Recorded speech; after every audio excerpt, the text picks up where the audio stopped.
La primera vez que me corrí pensando en otro que no era mi marido fue en la cocina, apoyada contra la encimera, mientras Álvaro estaba a menos de 3 metros friendo croquetas. Me sentí como una puta mierda después, pero no lo suficiente como para parar. No fue un impulso. No fue un se me fue la cabeza. Fue muy consciente. Quise hacerlo. Cerré los ojos mientras le daba un sorbo al vino blanco que él me había servido y me dejé llevar por la imagen de Hugo. Su voz, su forma de mirarme sin disimulo en el descanso de la academia. Su manera de decir mi nombre al final de cada frase, como si saboreara las sílabas. Ni siquiera me había tocado todavía. El cuerpo te dice cosas que la cabeza no quiere oír.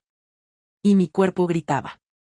Lo peor de todo es que esa noche, después de cenar, Álvaro me preguntó si quería ver una peli en el sofá.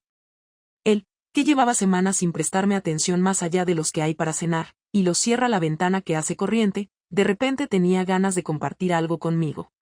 Yo le dije que tenía dolor de cabeza. Mentí. Quería estar sola. Quería seguir pensando en Hugo. Hasta hace nada, me habría sentido sucia solo por imaginar algo así. Pero llegó un punto en el que empecé a pensar, ¿y si esta es mi única oportunidad de sentir algo antes de que se me pase la vida entera siendo invisible? Y es que Álvaro. No sé cómo decirlo sin que suene injusto. No es un mal hombre. Es buena persona. Nunca me ha faltado al respeto. Pero es como vivir con un compañero de piso que paga la mitad de la hipoteca y a veces te roza el hombro cuando pasa por el pasillo. Hace meses que no me mira como antes. Hace años que no me desea como antes. Así empezó todo, con una imagen en mi cabeza, un calor entre las piernas y una copa de vino mientras él le daba la vuelta a las croquetas. No fue una traición. No todavía. Fue un aviso. Un susurro que decía, o haces algo, o te vas a morir así. Comiéndote las sobras del amor que él ya no tiene tiempo de darte. Y claro, hice algo. No fue el móvil. No fue una conversación pillada a escondidas ni una notificación en la pantalla del portátil. Fue algo mucho más físico, más crudo. Lo peor es que fue culpa mía, no porque yo quisiera que me descubriera, sino porque en ese momento no pensé. No me escondí bien. Creí que tenía controlada la situación, pero lo subestimé. A Álvaro. A mí misma. A todo. Esa tarde había salido de la academia a las 7. No me apetecía volver a casa.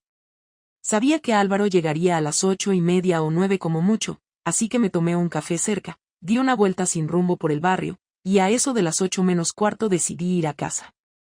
Llevaba puesto un conjunto interior que no era de los baratos, de esos que se compran sabiendo que nadie los va a ver por accidente.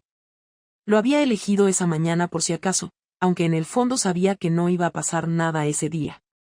Hugo no me había escrito desde el martes y yo no era tan imbécil como para tirarme de cabeza la primera vez que alguien me prestaba atención. Pero sí era lo bastante imbécil como para fantasear con eso mientras me miraba al espejo del baño, bajándome las medias a cámara lenta como si él estuviera ahí, apoyado en el marco de la puerta. Lo que no sabía era que Álvaro había salido antes de la oficina porque se encontraba mal. Eso fue lo que me dijo después, cuando todo estalló. Que había avisado por correo de que se iba, que se mareó un poco después de comer y que como no tenía reuniones, cogió el coche y volvió directo. Que pensó en avisarme, pero que no quería molestarme si estaba dando clase. Cuando abrí la puerta del piso, noté que algo no encajaba. El pasillo estaba en silencio, pero no tenía esa sensación de vacío normal. Había una chaqueta colgada que no era mía. La suya. Pensé que la habría dejado ahí por casualidad, pero entonces vi sus zapatos en el recibidor. Me paralicé. En serio, me quedé quieta. Unos 5 segundos. Luego, me obligué a moverme con calma hacia el baño, como si no pasara nada. Fui derecha a cambiarme, a quitarme la ropa interior y ponerme la de algodón, esa que no llama la atención. Me lavé las manos. Me peiné. Abrí el grifo para que pareciera que me estaba duchando, aunque no entré. No sabía exactamente por qué lo hacía, solo que tenía que cubrir todo rastro de ese juego que llevaba en la cabeza. En eso estaba cuando lo vi aparecer por el reflejo del espejo. Estaba detrás, apoyado en el marco de la puerta, con los brazos cruzados y la cara que nunca le había visto. Ni cuando discutimos fuerte, ni cuando murió su padre, ni cuando le conté que no quería hijos. Era una cara nueva. No me gritó. No hizo preguntas. Solo se quedó ahí, mirándome como si fuera otra persona. Me sentí expuesta, más desnuda que cuando estaba en ropa interior. ¿Ese conjunto es nuevo?, preguntó. No supe qué responder. Podía decir que sí, que me lo había comprado para él. Pero era mentira y se iba a notar. Podía decir que no, que era viejo y que me lo había puesto sin pensar, pero también sonaría falso. Me quedé callada. Y eso fue lo que le dio la respuesta. Vale, dijo, y se fue a la cocina. Lo seguí porque el silencio era insoportable. En la cocina, estaba de espaldas, sacando una cerveza del frigorífico. Se apoyó en la encimera, sin mirarme. No sé por qué, pero en ese momento me salió la peor excusa posible, la más absurda. No ha pasado nada. Me odio por haber dicho eso. Porque él no había preguntado nada. Porque al decirlo, le confirmé todo. Ah, no. Respondió con una voz tan seca que no parecía suya. ¿Y entonces por qué vienes con ese modelito, con esa cara y andando como si estuvieras en una película? No sabía que andaba de una forma diferente. Pero lo notó. Lo vio. Me analizó como si fuera una escena congelada. No estoy con nadie, dije, y fue verdad, pero no del todo. ¿Estás enamorada de alguien? Esa sí que no me la esperaba. Me pilló de frente, como un puñetazo en el estómago. No supe qué decir. Porque no era amor lo que sentía por Hugo. Era algo mucho más básico. Deseo, hambre, curiosidad. Pero amor, no. Álvaro, en cambio, no necesitaba detalles. Lo sabía, dijo, sin cambiar el tono. Lo sabía hace tiempo. Pero pensé que era cosa mía. Que me estaba rayando. Que era una paranoia. Se bebió la cerveza en 3 tragos. Luego se quedó mirando la pared, como si intentara no verme. Como si hacerme desaparecer fuera cuestión de concentración. ¿Qué vas a hacer?, pregunté, aunque no quería saberlo. No lo sé aún, dijo. Pero no me mires como si tú fueras la víctima. No pongas esa cara de esto no era lo que quería. Porque lo que querías era sentirte deseada. Y eso no tiene nada de malo. Pero lo has hecho mal. Muy mal. Me senté en una de las sillas. Me temblaban las piernas. Él me miró entonces, por fin, y supe que algo en su forma de mirarme ya no iba a volver. ¿Te acostaste con él? No. ¿Querías? Y otra vez, silencio. Porque sí, pero decirlo en voz alta me iba a destrozar más a mí que a él. Entonces se rió. No con humor. No con ironía. Una risa sin fuerza, que sonaba como si se acabara de dar cuenta de lo ridículo que era todo. Ya da igual, dijo. Te has ido, aunque no te hayas movido del sofá. Y yo lo sé. Y tú también. No discutimos más. No hubo gritos. Solo una calma que dolía más que cualquier insulto. Esa noche durmió en el sofá. Yo en la cama. No me habló durante 3 días. No me pidió explicaciones. No hizo escenas. Lo único que hizo fue cambiar la cerradura del armario donde guardábamos los papeles importantes. Yo me di cuenta al 4.º día, cuando fui a buscar una carpeta del trabajo y la llave ya no abría. Ahí supe que su cabeza ya estaba en otra parte. Que no me había perdonado. Que no lo iba a hacer. Y que no tenía intención de seguir como si nada. Que esto iba a tener consecuencias. Pero no sabía aún cuáles. No sé si fue la noche del armario o que simplemente ya no podía más, pero al 5.º día Álvaro me habló, y no fue con preguntas ni reproches, sino con una orden. Yo estaba en la cocina haciendo café, todavía en pijama porque era sábado, y él entró, se sentó en la silla de siempre y dijo sin mirarme que cuando terminara lo que estaba haciendo me sentara también, que necesitábamos hablar.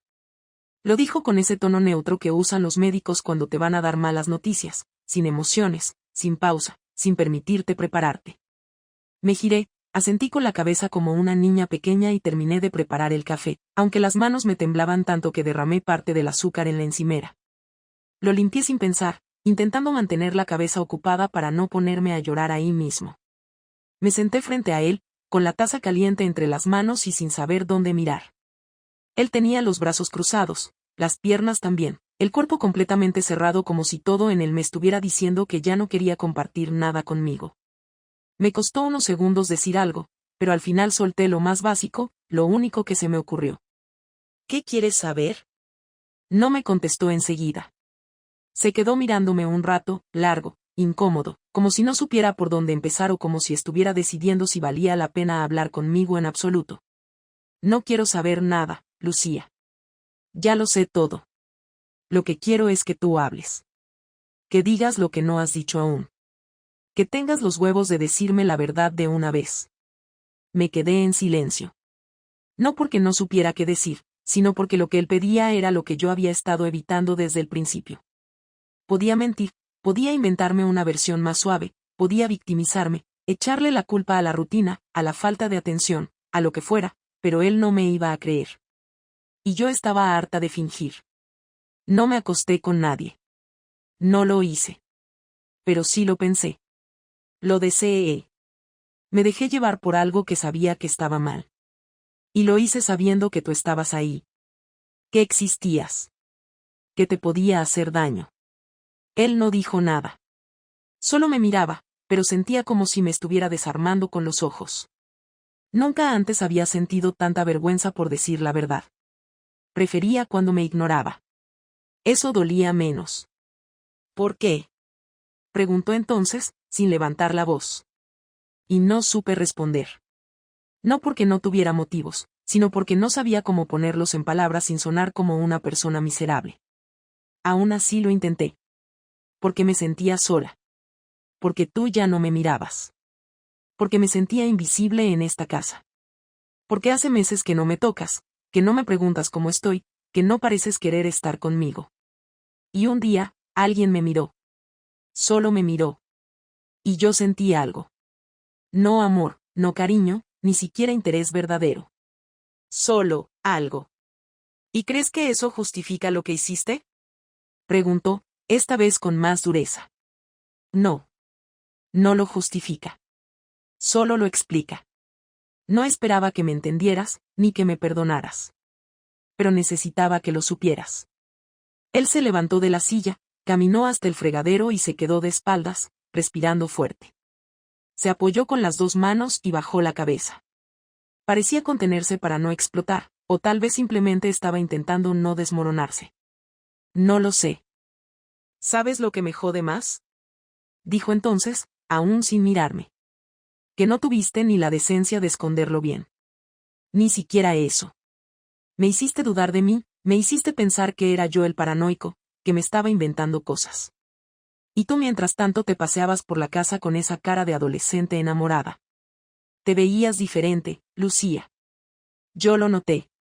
Y cuando te lo quise decir, me miraste como si fuera un pesado. Como si fuera yo el que estaba mal.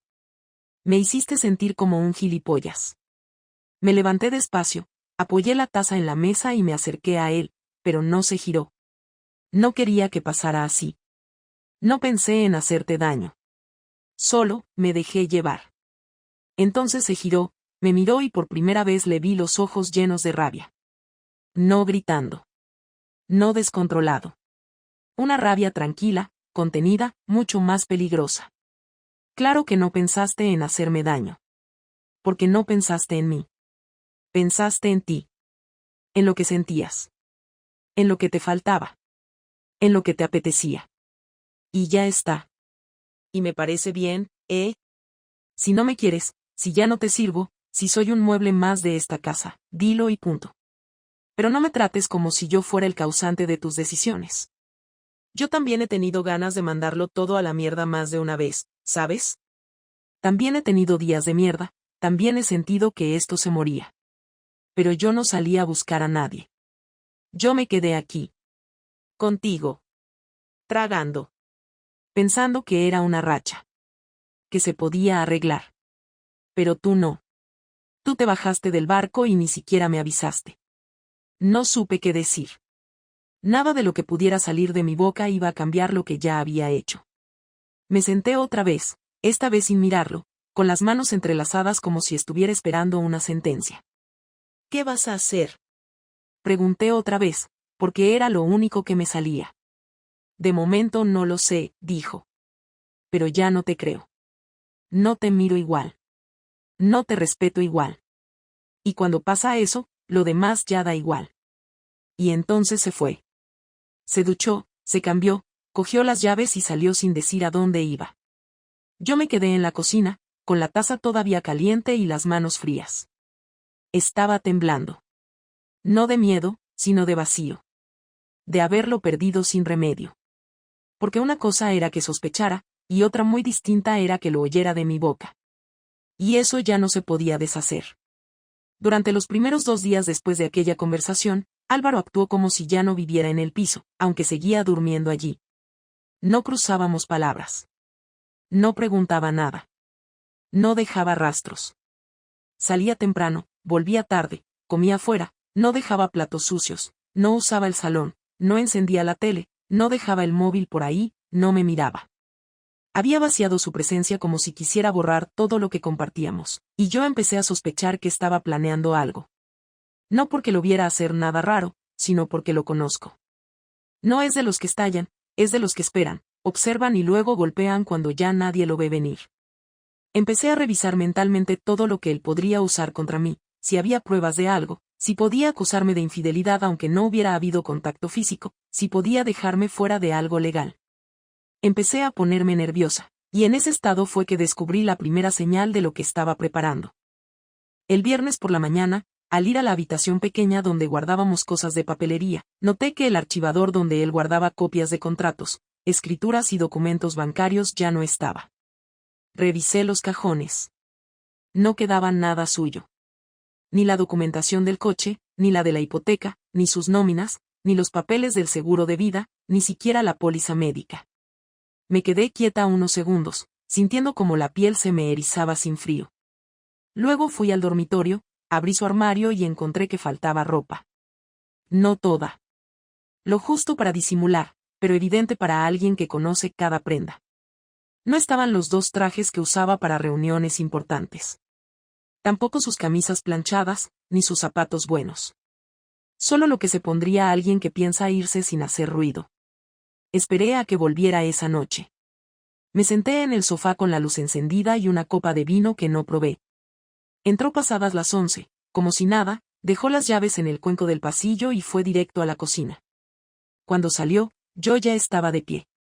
¿Te vas?, pregunté sin rodeos. Él se quedó quieto. Luego bebió un poco de agua y respondió sin drama, como si habláramos del supermercado. Aún no. Pero lo estoy organizando. ¿Y no piensas decirme cuándo? Cuando lo tenga claro. ¿Y mientras tanto qué? ¿Seguimos así? ¿Tú jugando al espía y yo esperando a que me caiga la bomba? No estoy jugando a nada, dijo, esta vez con más dureza. Estoy recuperando el control. Estoy protegiéndome de ti. ¿Protegerte de qué? Si no he hecho nada, respondí sin pensarlo, sabiendo que ya no colaba. ¿De qué crees? De seguir viviendo con alguien que me miente a la cara. De compartir techo con alguien que me ve como un obstáculo. De tener a mi lado a una persona que estaría mejor si yo no existiera. Porque eso es lo que transmites, Lucía. No hace falta que te acuestes con nadie. Ya has cruzado la línea. Entonces se fue al dormitorio, cerró la puerta y yo me quedé sola, otra vez.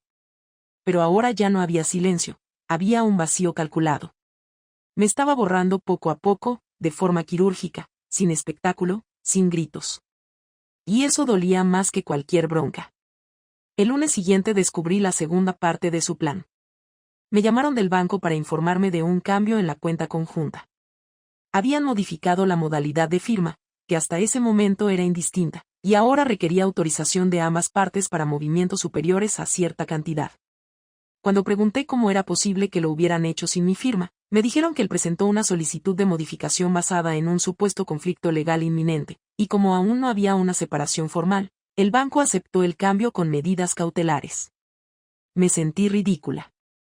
Él no solo había anticipado lo que podía pasar, sino que había tenido tiempo de hablar con un abogado, de presentar documentación, de blindar su parte sin decirme nada.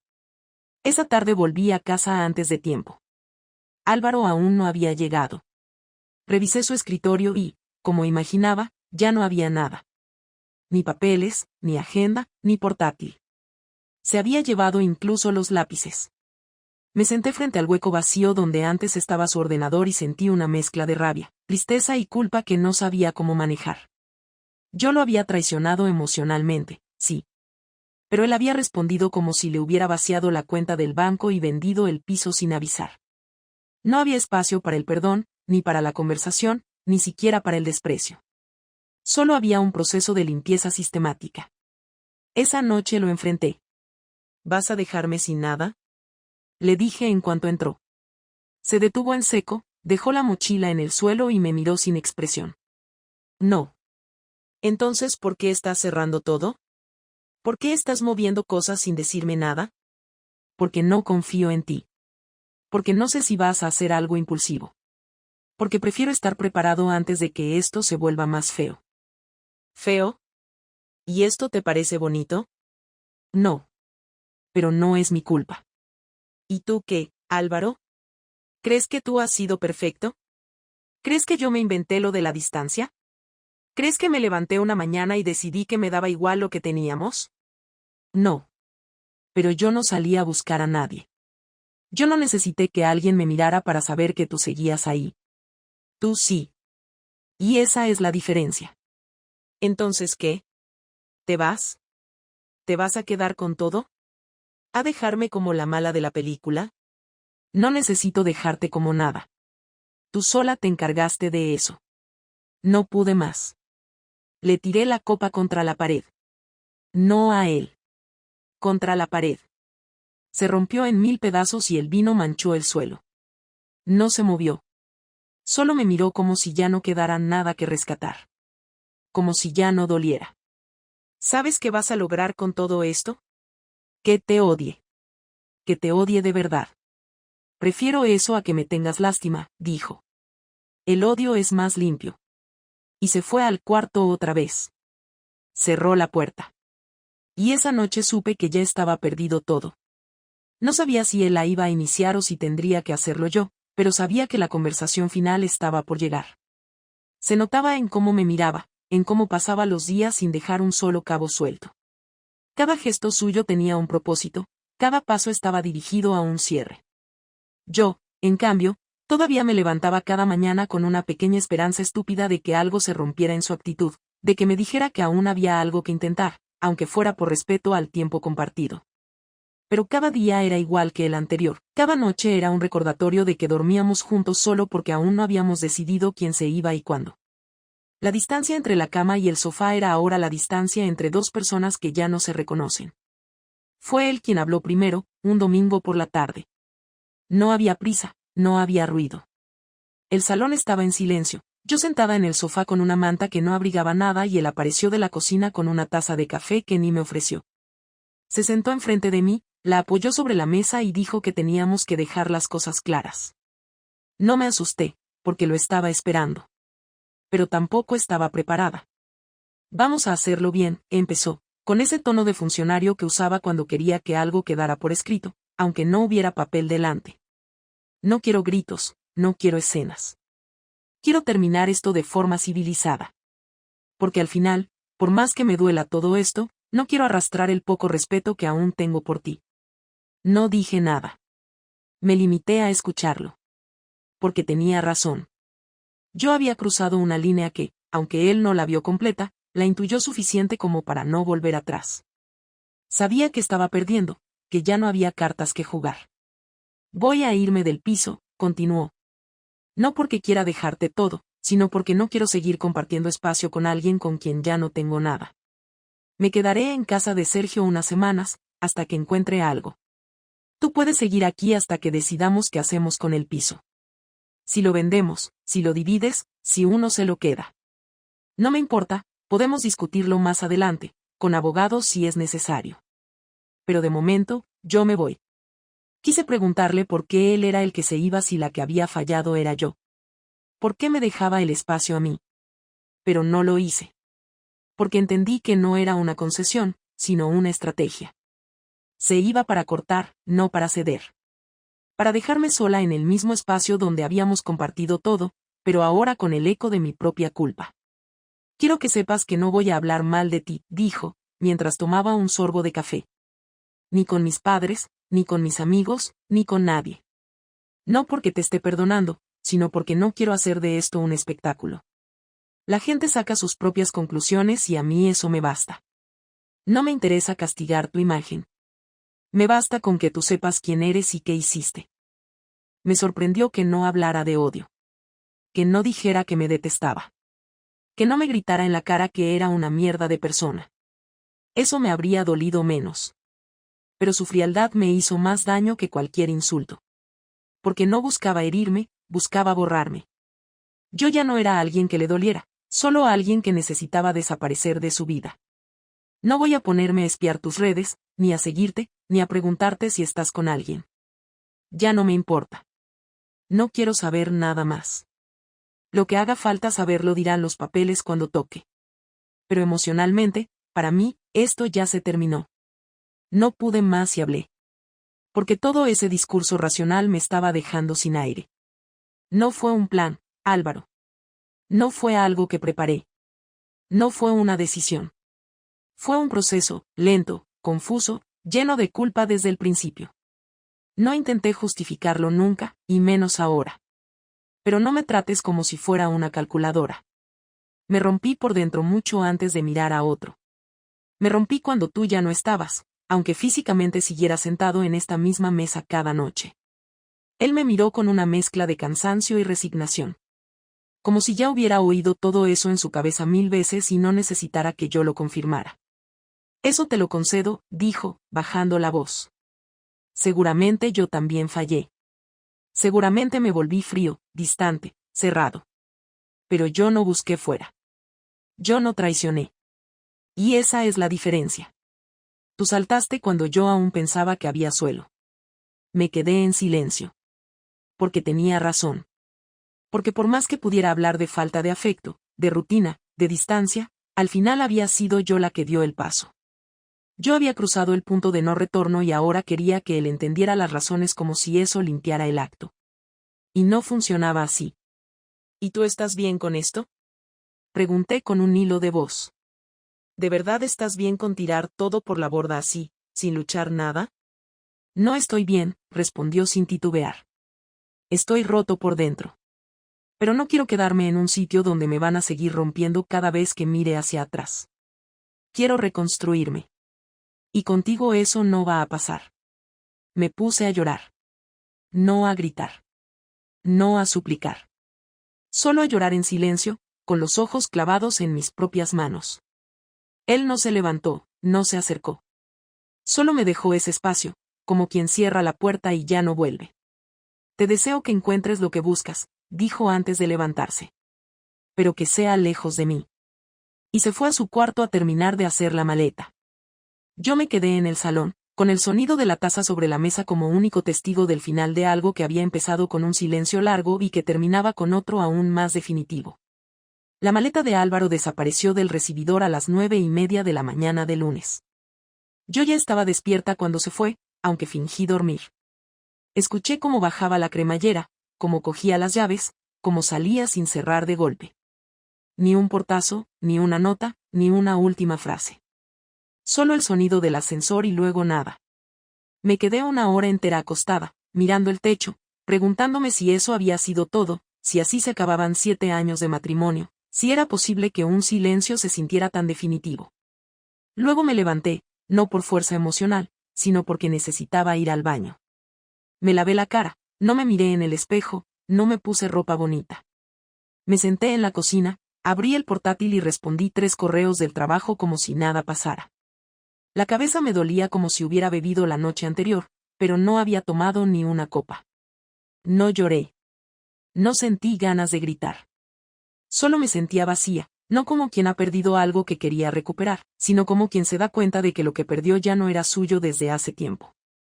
Durante las primeras semanas después de su marcha, hice todo en automático. Fui a trabajar, cumplí con mis horarios, volví a casa y me sentaba en el sofá sin encender la tele. Empecé a dejar platos sucios, a no hacer la cama, a dormir con la ropa puesta. No era una depresión visible ni profunda, era más bien una suspensión de todo lo que antes era normal.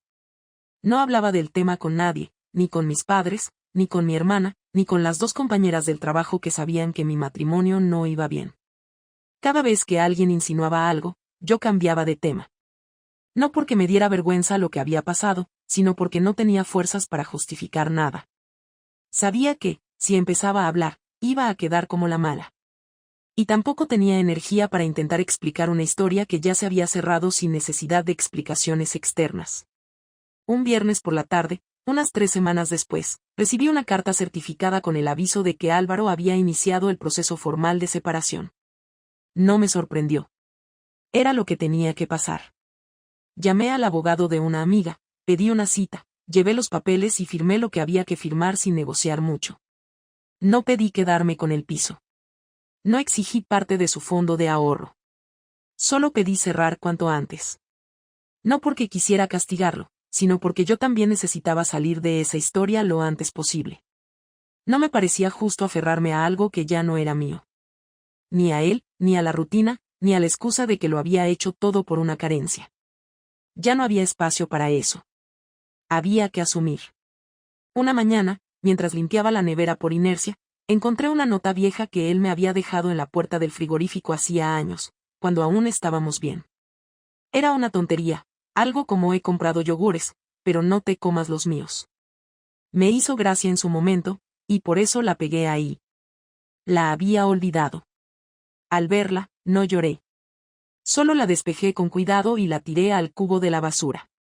Sentí que ese pequeño gesto tenía más valor simbólico que cualquier otra cosa que pudiera decir en voz alta.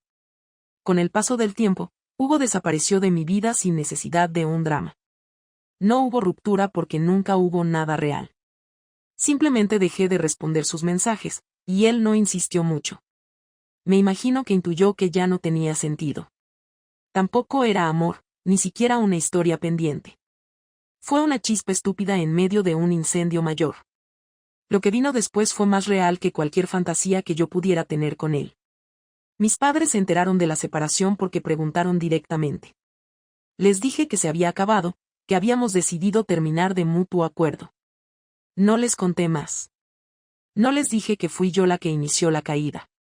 No porque quisiera proteger mi imagen, sino porque no me interesaba entrar en un juicio familiar.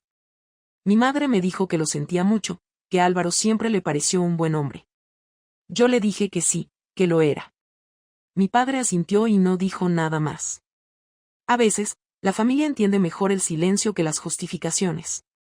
Con los meses me fui acostumbrando a estar sola. No fue fácil, pero tampoco fue insoportable. Empecé a recuperar rutinas solo mías, a cocinar lo que me daba la gana, a ver películas que antes evitaba porque a él no le gustaban. Empecé a dormir en diagonal en la cama, a dejar la puerta del baño abierta, a colgar la ropa donde quería. Detalles pequeños que, al sumarse, me devolvieron una sensación de autonomía que no sabía que echaba de menos. Pero esa autonomía también traía un recordatorio constante de todo lo que había hecho mal, de las decisiones que tomé sin pensar en las consecuencias, de lo fácil que es destruir lo que cuesta tanto construir. Una noche, ya casi un año después, recibí un mensaje de Álvaro. Era un mensaje corto, sin carga emocional, directo. Me decía que había firmado la venta del piso y que la transferencia con mi parte se haría efectiva en unos días. No había reproches, no había ironía, no había rencor. Solo información. Le respondí con un simple gracias. Me quedé mirando el mensaje un rato, no porque me removiera por dentro, sino porque su tono era la prueba final de que él ya estaba en otra página, y yo también. Hoy vivo en otro piso, más pequeño, sin recuerdos compartidos. No tengo pareja ni estoy buscando una. No porque me haya cerrado, sino porque aún no me siento lista para que alguien entre en mi espacio. Trabajo más que antes, salgo menos, hablo poco del pasado. Cuando alguien me pregunta por qué me separé, digo que fue una etapa que terminó. No miento. Solo simplifico.